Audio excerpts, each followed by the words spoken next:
Apa hukum kita minta maaf, dia tak maaf juga? Jawabnya sudah selesai bahagian kita di dalam dunia. Akhirat belum selesai. Dia akan dipanggil semula. Kamu melakukan kesalahan pada si fulan. Si fulan tu guna agama. Saya halalkan. Ada tak? Akhirat baru dia halalkan.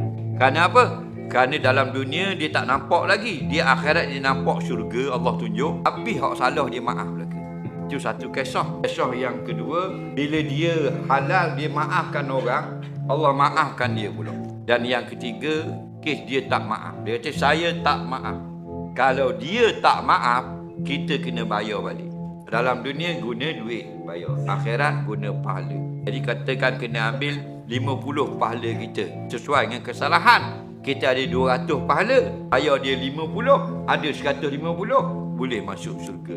Jadi masalahnya kalau kita hutang balik. Kita ada pahala 50, buat jahat ke orang 2000. Disebut dalam hadis sahih, dosa orang tu dipikul latar belakang kita dan kita dilempar dalam api. Kerana jahat sangat.